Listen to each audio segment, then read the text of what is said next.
Good morning, it's Marianne Marinas, your nurse realtor. Yes, I'm in my scrubs today.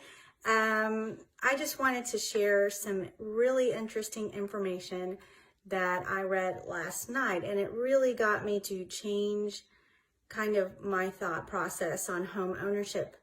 I used to think, well, it just really depends on the individual and their financial situation. And it does, it really does.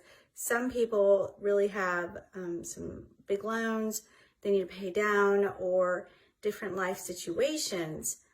So, renting versus owning a home is sometimes, it can be very important if you're trying to pay down some debts. But I did hear recently about the average homeowner, average American savings is about $5,000 towards retirement. And I'm not quite sure how you can retire comfortably with less stress and not having to worry about how you're going to make it through with $5,000 in savings.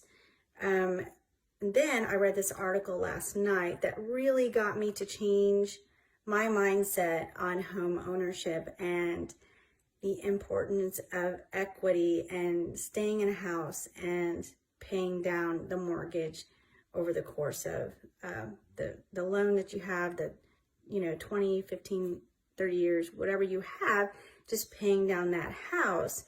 So this here is just an article that I read, and it says, I'm just going to read it out to you. Homeowners' median net worth is 80 times larger than renters. So the U.S. Census Bureau reported in August detailing the household wealth in 2015 shows 37% of households did not own a house. So that's, about 43% do own a home and 37% do not. But it says households, okay, hold on. The median net worth means the dollar amount that divides households into two equal groups. Now this is actually going into the charts itself, but it's just saying that homeowners' net worth is 80 times larger than renters. And I'm just going to kind of briefly talk about the other stats here. It says median home equity was $95,800 among households, while the median value of financial assets in the institutions was $4,600. So there you go. That was this article that I read. So the average savings in a retirement account is about $4,600, but in the actual home itself was about $95,000 in equity. So your largest asset is going to be your home. So,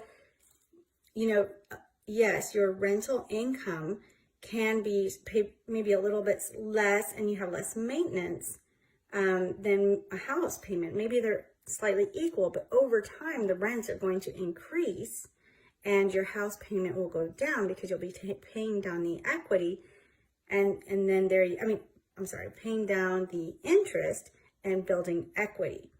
So that's how, in the long run, you're going to end up winning with owning a home, is by paying down that mortgage payment and increasing your equity, therefore your net worth.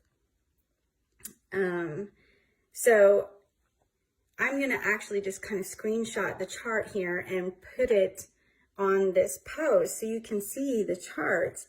But it says in 2015, the median value of assets for households with homeowners was $221,000, and this is net worth, while renters' net worth was about $2,700. So just think about that.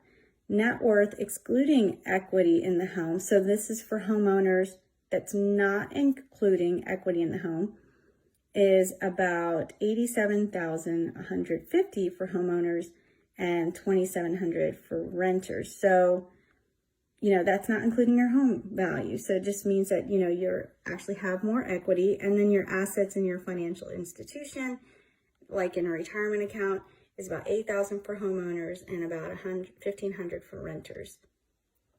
So, you know, I don't quite understand or know why those numbers exist as far as net worth excluding equity and the assets in financial institutions. But overall, it's just saying that, you know, the homeowners' net worth tends to be higher. So I know some people's hesitation is, oh, I got to have 20% down and I got to save up for that. And I think that is a great goal, to save that 20% down, but it's not absolutely necessary. Nowadays, there are some loan programs where it's 3% down, 5% down, some are 0% down depending on the program. So if you're curious about that, or you have any questions about how to start with that first home, or maybe, you know, you've been renting a while and you want to get back into owning a house to start saving and putting towards your, you know, long-term wealth, I guess you'd say, just reach out to me and I will try to get you connected with a lender that can, you know, kind of talk about those different options for you. And then you can weigh, like, are you ready now? Are you going to be ready in 6 months, a year from now, or 2 years from now? Like, it's something to work towards, but at least you can start thinking about it. And I'm happy to help. Anytime you have questions, just reach out to me.